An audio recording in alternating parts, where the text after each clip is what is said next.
So hello guys, welcome back. അങ്ങനെ ഞാൻ അമ്മച്ചി നീണ്ടൊരു യാത്രയ്ക്ക് പോവാണ് ഗൈസ്. ഇടുക്കി, മൂന്നാർ, കൊല്ലം, അങ്ങനെ ഒരു നീണ്ടൊരു യാത്ര. ദിവസം ഒന്നും കൺഫേം ആക്കില്ല, എപ്പോൾ തിരിച്ചു വരുമോ ദൈവത്തിന് മാത്രമേ അറിയാം. അങ്ങനെ ഞങ്ങൾ ട്രെയിനിൽ പോയി ആലുവ എത്തി. ഇപ്പോൾ ഇടുക്കിയിലോട്ട് ബസ് കയറി രാവിലെ ആയപ്പോഴത്തേക്കും ഇടുക്കി എത്തി ഗൈസ്. നല്ല പ്രകൃതി രമണീയമായ സ്ഥലങ്ങൾ, കാഴ്ചകൾ കണ്ടുകൊണ്ട് ഇങ്ങനെ പോയിക്കൊണ്ടിരിക്കുക. മലകൾ, കുന്നുകൾ ഇങ്ങനെ പോയിക്കൊണ്ടിരിക്കുകയാണ് ഗൈസ്. ഇതാണ് ഒരു ഡാമാണ് ഗൈസ്, കല്ലാർകുട്ടി ഡാം എന്ന് പറയും ഗൈസ്. അങ്ങനെ പ്രകൃതി രമണീയമായ എല്ലാ സ്ഥലങ്ങളും കണ്ടുകൊണ്ട് ഞങ്ങൾ യാത്ര തുടർന്നുകൊണ്ടിരിക്കുകയാണ് സുഹൃത്തുക്കളെ, യാത്ര തുടർന്നുകൊണ്ടിരിക്കുക. അങ്ങനെ ഗൈസ് ഞങ്ങൾ വീട്ടിലെത്തി. വീട്ടിലെത്തിയ ശേഷം ഞങ്ങൾ ഫുഡൊക്കെ കഴിച്ച് ഇങ്ങനെ പറമ്പിലൊക്കെ ഇറങ്ങി ഞങ്ങൾ എല്ലാം ഒന്ന് കണ്ടുകൊണ്ടിരിക്കുമായിരുന്നു. മീൻ വളർത്തുന്ന ഒരു കുളമൊക്കെ ഉണ്ടെന്ന് പറഞ്ഞ് ഞങ്ങൾ കുളത്തിലേക്ക് പോയി മീന് തീറ്റയൊക്കെ ഇട്ട് കൊടുത്തു. അത് കഴിഞ്ഞിട്ട് ഒരു സംഭവം കാണിച്ചു, ഓലി എന്ന് പറയും ഗൈസ്. ഞാൻ ആദ്യമായിട്ടാണ് ഓലി എന്ന് കേൾക്കുന്നത്. ഈ പാറപ്പുറത്ത് നിന്ന് ഇങ്ങനെ വെള്ളമൊക്കെ വന്ന് വേറെ 2 അടി താഴ്ച കളി. ഈ 2 അടി താഴ്ചയിലാണ് ഇവർ പറമ്പിലോട്ടും വീട്ടിലോട്ടും എല്ലാ ആവശ്യത്തിനുള്ള എല്ലാ വെള്ളം ഇതിൻ്റെ അകത്താണ് കൈസ് എടുക്കുന്നത്. ഈ വേറെ 2 അടി താഴ്ചയുള്ളൂ.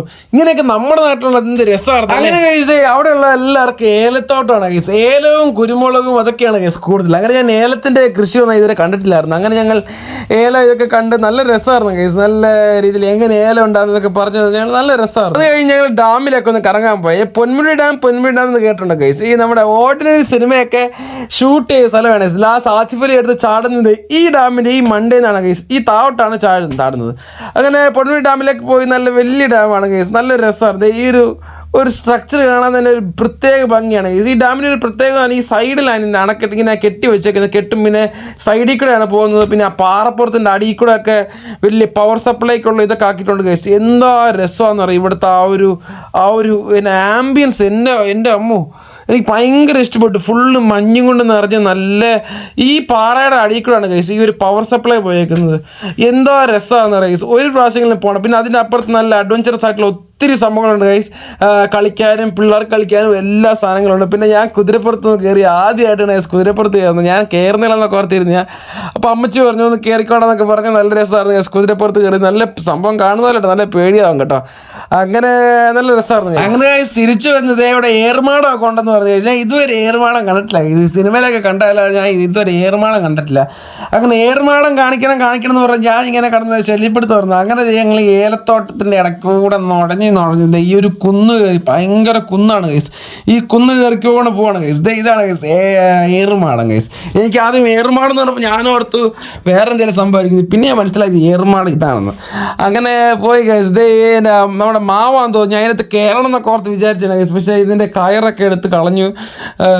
അങ്ങനെ കയറാൻ പറ്റില്ല ഗൈസ്. പിന്നെ ഇവിടെ വലിയൊരു കുളമുണ്ട്. ഇതൊക്കെ ചെറിയ കുഴികൾ എടുത്തിട്ട് ഇച്ചിരി കുഴി എടുക്കുമ്പോൾ ചെറിയ 4 അടി താഴ്ചയിലൊക്കെ ഇതാക്കുമ്പോഴത്തേക്കും ഇഷ്ടം പോലെ വെള്ളമാണ് ഗൈസ്. ഇവിടെ വെള്ളത്തിനൊന്നും ഒരു ക്ഷാമവും ഇല്ല. അങ്ങനെ ഞങ്ങൾ പിറ്റേ ദിവസം ചെറിയ മൂന്നാർ ട്രിപ്പൊക്കെ പ്ലാൻ ചെയ്ത് ഞങ്ങൾ ആദ്യമേ ഓഫ് റോഡ് റൈഡ് കാണാനായി. ഓഫ് റോഡ് വണ്ടികളൊക്കെ പോകുന്ന കാണാനാണ് പോയത്.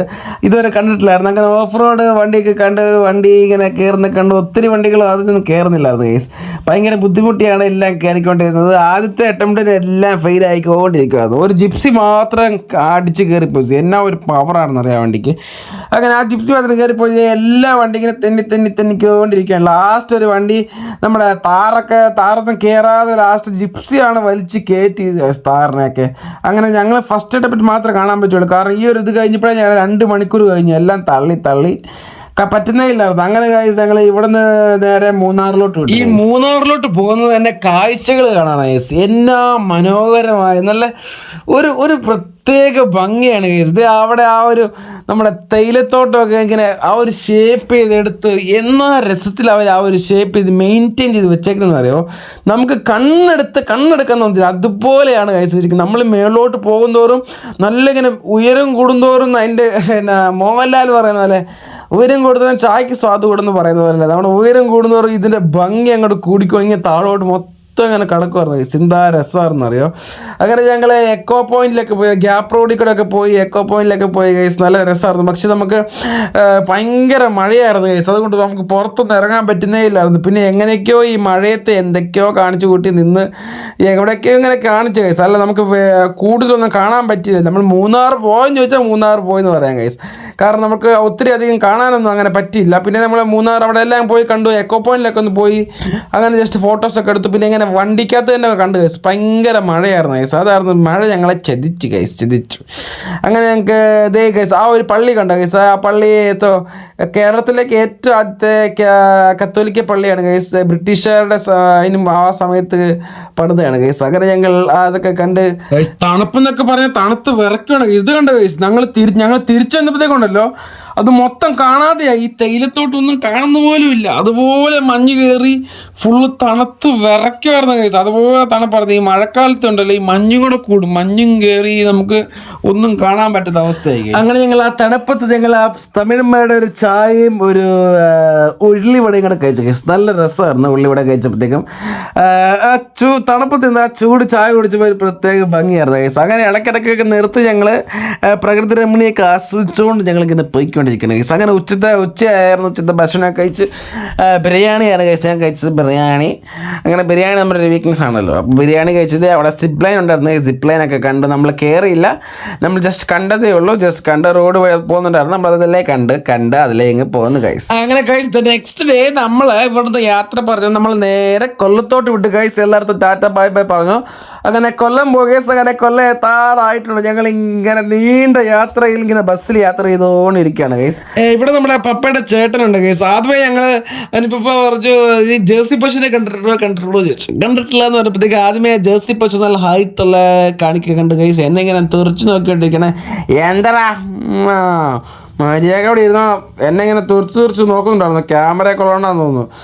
അങ്ങനെ ഞങ്ങൾ വീട്ടിൽ വന്ന് ഗൈസ്. ദേ ഇവിടെ എൻ്റെ ചേട്ടൻ്റെ മോണ്ട് ഗൈസ്. എന്നാ കുറുമ അറിയോ, ഉള്ള ട്രെൻഡിങ് സാധനം എല്ലാം അറിയാം. ഗിരീഷേ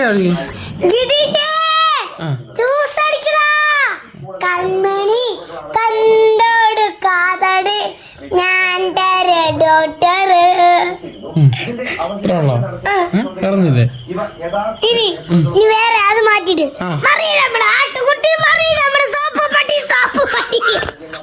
അതല്ലടാ മറ്റേ നീ പറഞ്ഞല്ലോ ചേട്ടായി കോഫി. നിന്റെ അടുത്ത് കോഫി അയ്യോ ഞാൻ ഫോൺ വിളിക്കാം, സോറി. അതല്ല നീ ഇനി പറഞ്ഞല്ലോടാ. കിട്ടാറുണ്ടോ? കിട്ടാറിക്കാൻ ഞാൻ എന്താ മോശം? എനിക്കൊണ്ട് പപ്പസ് ഒക്കെ കിട്ടാറുണ്ട്. ഓക്കെ കൊറേ ആയിക്കോട്ടെ. എന്നാണത് എന്ന് പറഞ്ഞ ഒരു കുലുക്കല്ലാത്ത സ്ത്രീയോ പിന്നെല്ലാരും കുശിനാ. അങ്ങനെ ഞങ്ങൾ ഫ്രീ കിട്ടിയപ്പോൾ കോട്ടൊക്കെ ഇട്ടത് ഞങ്ങൾ മീൻ പിടിക്കാനായിട്ട് ഇറങ്ങി. നല്ല കുത്തൊഴുക്കായിരുന്നു. അങ്ങനെ ഞങ്ങളിത് വലയൊക്കെ വീശാനായിട്ട് ഫുള്ള് തയ്യാറെടുപ്പിൽ വന്ന് വലയൊക്കെ റെഡി ആയിക്കൊണ്ടിരിക്കുന്നത്. ഡ്രസ്സൊക്കെ ഊരി ഒരു കോട്ടൊക്കെ ഇട്ട് എൻ്റെ ദൈവമേ 3-4 വല വീശുകയും പൊടിയും മണ്ണും കമ്പല്ലാതെ വേറെ ഒന്നും കിട്ടിയില്ല കേസ്. ഭയങ്കര നിരാശയോടെ ഇരിക്കുകയാണ് കേസ്. നല്ല രീതിക്ക് വീശൊക്കെയാണ്, പക്ഷേ ഒന്നും കിട്ടിയില്ല. അങ്ങനെ ഞങ്ങൾ പിറ്റേ ദിവസം ഫോറസ്റ്റ് മ്യൂസിയത്തിലൊക്കെ പോയി ഗൈസ്. പുതിയതായിട്ട് തുടങ്ങിയതാണ്, നല്ല രസമായിരുന്നു. അങ്ങനെ ഫോറസ്റ്റ് മ്യൂസിയത്തിലൊക്കെ പോയി ഒത്തിരി സംഭവങ്ങൾ കാണാനുണ്ട്. ഓക്കെ ഗൈസ്, അതിൻ്റെ ഒരു ഫുൾ വീഡിയോ ഞാൻ ഇടുന്നതാണ്. Okay, stay tune. അപ്പം പിന്നെ ഞങ്ങൾ അതൊക്കെ കണ്ടു കഴിഞ്ഞ് അത്യാവശ്യം നല്ല വലിയ മ്യൂസിയമാണ് ഗൈസ്. ഒത്തിരി കാണാനുണ്ട്, ഒത്തിരി നടക്കാനൊക്കെ ഉണ്ട് ഗൈസ്. ഒത്തിരി സംഭവങ്ങൾ കാണാനും ഈ കാടിനെ പറ്റിയുള്ള ഒത്തിരി സംഭവങ്ങളും പിന്നെ ബേസിൽ ഒത്തിരി സാധനങ്ങളൊക്കെ ഇതിനകത്ത് ആക്കി വെച്ചിട്ടുണ്ട്. ഒത്തിരി നല്ല നല്ല കാര്യങ്ങളൊക്കെ ആക്കി വെച്ചിട്ടുണ്ട്. ഓക്കെ, സ്ക്രീൻ പ്ലേ ഒക്കെ ഒത്തിരി ഉണ്ട്. അപ്പോൾ അതിൻ്റെ ഒരു വീഡിയോ വരുന്നതായിരിക്കും. ഓക്കെ, അപ്പോൾ പിന്നെ അടുത്ത ദിവസം ഞങ്ങൾ കൊല്ലത്ത് നിന്ന് യാത്ര ചെയ്തു. ഏകദേശം 8-9 ദിവസത്തെ യാത്രയ്ക്ക് ശേഷം ഗൈസ് നമ്മൾ തിരിച്ച് വീട്ടിലെത്തി. ഒരു നീണ്ട യാത്രയായിരുന്നു ഗൈസ്. അങ്ങനെ അടുത്തൊരു കീടക്കാച്ചി വീഡിയോ ഇനി കാണാം. അപ്പോൾ എല്ലാവരും സ്റ്റേ ട്യൂൺ. Okay, by.